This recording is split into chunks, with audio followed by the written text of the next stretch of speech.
fumava uma carteira de cigarro por dia, bebia bastante. Parte da graduação fumei cannabis também. Muito sedentário, leve sobrepeso, praticamente a minha vida era isso. Até que um dia eu... Você deixou pra trás a bebida, a farra e cigarro e você conseguiu se viciar em ler e estudar, é isso mesmo? Isso mesmo, cara. Até 2013, 2014, mais ou menos no meio da graduação de psicologia que eu fiz lá no interiorzinho, bem no interior do Rio Grande do Sul, numa cidade de 60 mil habitantes, eu acho. Eu fiz a minha graduação.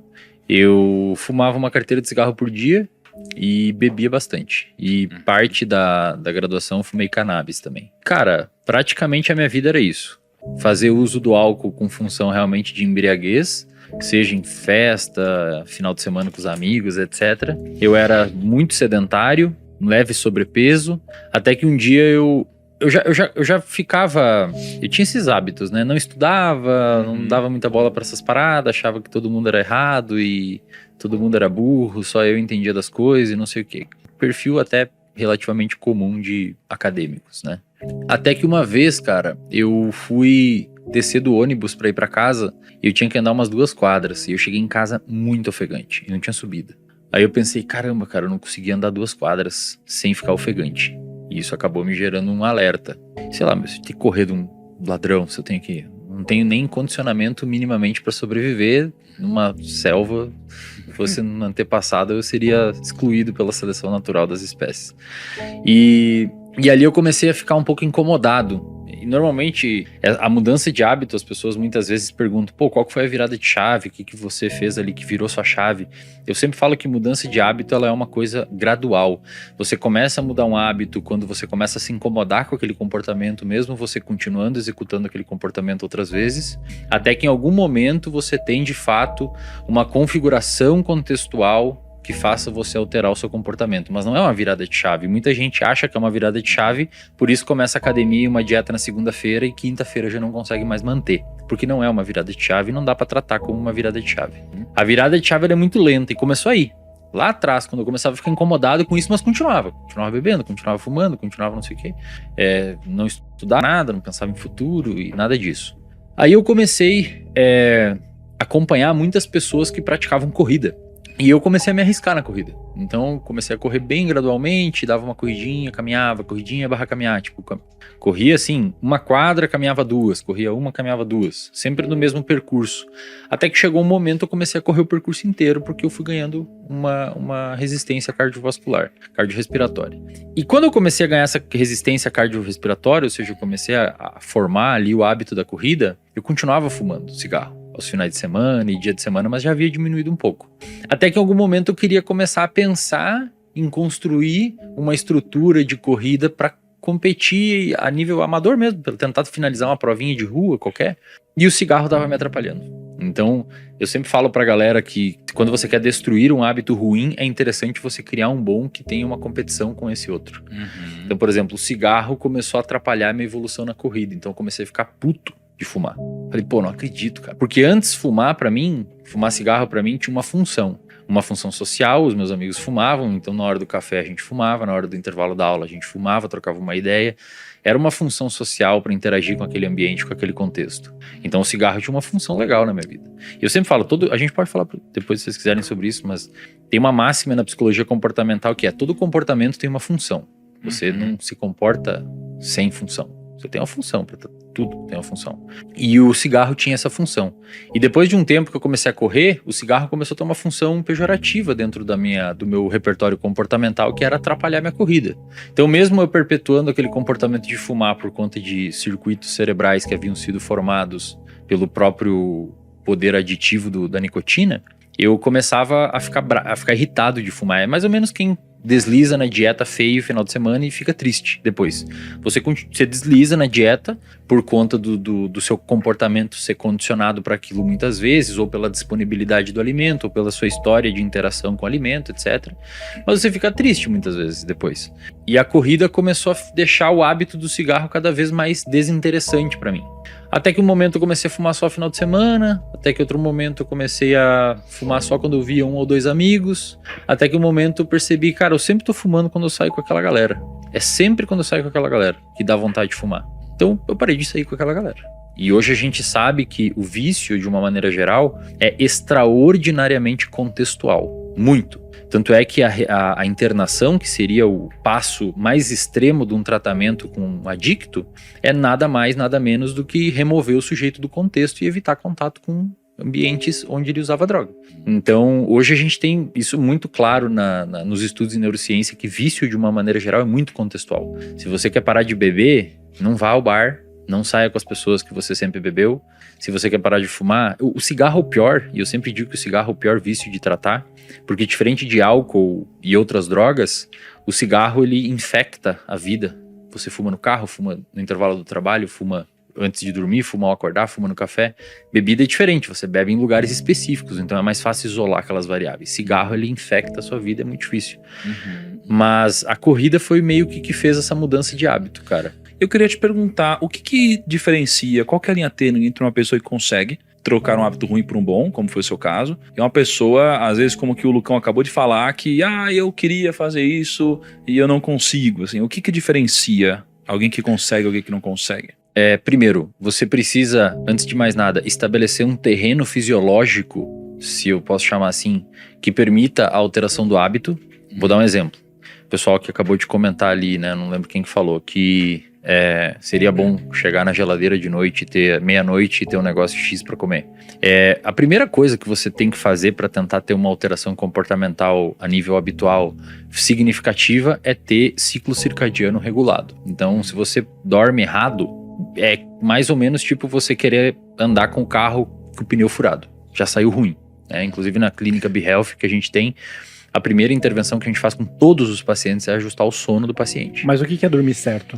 Pelo menos de 7 a 9 horas por noite. Alguns sortudos têm uma alteração genética que permite eles dormirem 6 a 6 horas e meia, mas é relativamente rara essa alteração, e se você está pensando que tem em casa, provavelmente você não tem. Não, mas eu acordo bem. Na verdade, tem estudos mostrando que se você priva pessoas de sono, por exemplo, bota no laboratório, esse estudo foi feito pelo Matt Walker, neurocientista hoje que é o mais pica assim na área do sono, levou a galera pro laboratório, lá nos Estados Unidos faz muito isso, e deixa um grupo dormir 8 horas, um grupo se acorda com 6, um grupo acorda com 4 horas de sono, e outro grupo vira à noite. Quando você vai ver no outro dia, ou fazendo isso consecutivos dias, o grupo que dormiu 8, quando você vai aplicando sucessivos testes de função operacional do cérebro, memória verbal, linguagem, raciocínio, velocidade de processamento de informação, o grupo que dormiu 8 horas é o que vai mais rápido. Eles são cognitivamente mais afiados.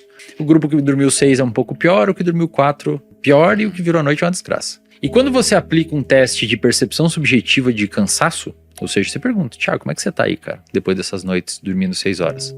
O grupo que dormiu 6 horas responde que tá tão bem quanto o grupo que dormiu 8. Mas quando você vai mensurar objetivamente a função cognitiva, eles estão pior. Ou seja, em outras palavras, você fala, não, eu tô bem, mas quando a gente vai avaliar, você não... Então, dormir bem 7 a 9 horas por noite, para a população em geral, mas tem exceto crianças, tá? Criança dorme mais mesmo. Mas tem a gente falou que tem um período, 7 a 9 horas, mas tem assim, cara, porque tem aquela galera que fala assim, eu sou um cara noturno.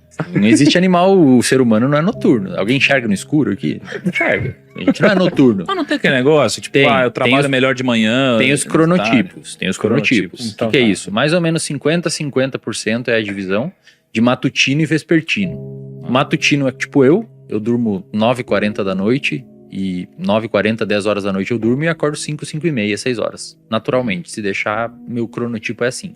E outras pessoas são vespertinas. Tendem a dormir 10h30, 11, 11h30 e acordar 8, 8h30. Mais que isso não existe, tá? Mas eu acordo às 11, eu sou vespertino. Não, você tá errado, tá dormindo errado. Você o quê? É vagabundo, então? É vagabundo. Primeiro ponto é você ter um sono adequado, porque até onde a gente sabe, a aprendizagem de uma maneira geral, tanto implícita quanto explícita, ou seja, as aprendizagens explícitas seria você saber onde é a capital do Brasil, o que é um CDI, essas coisas é uma aprendizagem explícita, você sabe que sabe. A aprendizagem implícita são hábitos. O hábito é uma aprendizagem, envolve uma mudança de circuito no seu cérebro para você conseguir alterar o seu comportamento. Essa mudança de circuito no cérebro, ela é sonodependente. Então a pessoa que dorme mal já vai ter mais dificuldade de mudar hábitos. Porque você, de certa forma, é como se você não tivesse o cimento muito bom para construir uma casa. Vai ser mais difícil você construir uma casa se o seu cimento for ruim. Então o sono é um pilar fundamental. O segundo ponto é, e talvez mais importante, que difere as duas pessoas, quem consegue e quem não consegue mudar um hábito, é o ambiente onde essa pessoa vive, cara. Não tem como. É inegociável. Se você vive em meio a pessoas que bebe, fuma, não sei o que e tal, vai ser muito... Você pode até conseguir, tá? Não é 8 ou 80, você pode até conseguir. Mas vai ser muito menos provável você conseguir ter uma alteração significativa de hábito se você vive em meio e a um contexto de pessoas que têm aqueles hábitos ruins, do que se você viver em meio a um contexto de pessoas que nutrem outros tipos de hábitos. Então, se você quer alterar um hábito, você deveria se preocupar em andar e conviver com pessoas que tenham os hábitos que você busca. E também, né, vale ressaltar, alterar hábito é uma coisa que a gente fala como se valesse para todos os hábitos. Mas hábitos, tem hábitos e hábitos. Por exemplo, tem até um estudo de uma pesquisadora que tentou quantificar quanto tempo a gente demora para formar um hábito. Tem a história dos 21 dias, não sei se vocês já ouviram, né? Que não tem essa... Não... São 66, não é? Média de 66 dias para formar um hábito, só que é uma média que varia de 14 dias a quase 300. Os hábitos são distintos nesse estudo de 66 dias, cara. Por exemplo, ela tinha o hábito da pessoa beber mais água, tinha o hábito de comer uma fruta e de fazer exercício. Tá. O que ela viu? O hábito de beber mais água foi o mais rápido a ser formado, em média, nas pessoas. Porque é mais fácil. Você deixa a garrafa aqui no seu lado. É diferente de você ter que ir à academia, que envolve interação social, envolve deslocamento, envolve abrir mão de um tempo da sua vida para fazer aquilo. Então, hábitos mais fáceis são mais fáceis de formar, e hábitos que envolvam um complexo muito grande acabam demorando mais. Muito do que a gente é hoje, se não for tudo, né? Talvez um pouquinho da genética e tal, tem a ver com o que a gente aprendeu na infância, os traumas, os impactos emocionais e etc. Né?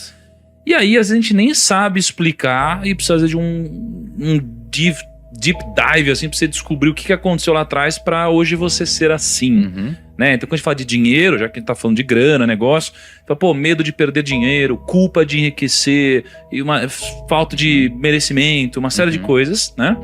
Isso daqui tem a ver com crenças.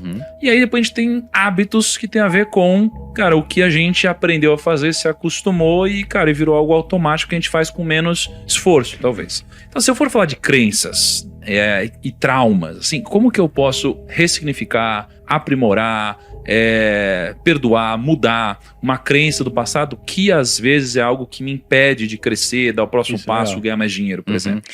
A gente, dentro da psicologia, de uma maneira geral, essas crenças que você citou, elas têm dois nomes diferentes que dizem mais ou menos a mesma coisa, dependendo da perspectiva epistemológica que você for estudar a questão. Tem uma que a gente chama de crenças centrais, que são padrões fixos de comportamento que você desenvolve durante a sua vida devido à sua interação com o ambiente, com a sua história pregressa e como as pessoas... Por exemplo, você pode ter uma crença de desamor. O que é isso? Muito comum em pacientes com depressão. Crença de desamor, crença de incapacidade, crença de insuficiência. No ensino fundamental, você sofreu bullying. Bullying, seus pais se separaram, não sei o que, o seu irmão não dava bola pra você, alguma coisa assim.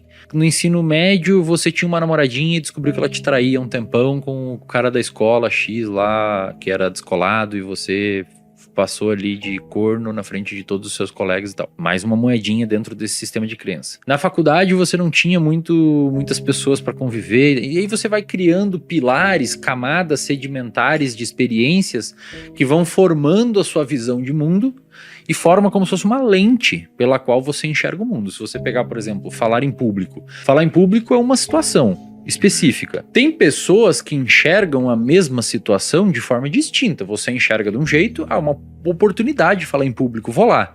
Ele enxerga de outra, não tem muito problema, eu vou fazer. O outro, não, pelo amor de Deus, e o outro nem ferrando que eu falo em público. Então, a situação em si, ela não tem poder de alterar a emocionalidade de uma pessoa. Depende da forma como essa pessoa enxerga essa situação. E a forma como essa pessoa enxerga essa situação é pautada e fundamentada por essas crenças centrais, que podem também ser chamadas de comportamento regido por regras, que é um outro tipo de nome, mas basicamente para a mesma coisa. As crenças centrais, Thiago, o manejo delas clínico ou o manejo do paciente é basicamente por meio de exposição, Então, cara, se você não consegue falar em público, se você tem dificuldade de lidar com ganhar dinheiro, etc., é você criar um contexto onde ofereça a essa pessoa provas, provas finais de que aquela situação que ela teme não é nociva. Então, o cara tem medo de falar em público. A estratégia padrão ouro para conseguir manejar isso é expor o cara e falar em público. Tipo, num ambiente controlado. Num ambiente controlado. Sei lá, ele levanta no jantar com a família dele e sempre faz um discurso. Exato, isso. E começa sempre em Sempre nível faz hierárquico pequeno. Por exemplo, eu já tratei paciente com fobia social grave, que não conseguia falar com um colega de trabalho no elevador, assim, era realmente... A gente começou com dar bom dia pro porteiro, cara. A partir de agora, todo dia você vai dar bom dia pro porteiro. Na próxima semana você vai falar com o caixa do supermercado. E assim a pessoa foi se expondo, foi vendo que aquilo ali não tem problema nenhum e que a associação que ela estava fazendo entre o pânico de falar em público e como se fosse um problema muito sério, ela é uma associação que não tem fundamento nenhum, só existia esse medo na cabeça dela.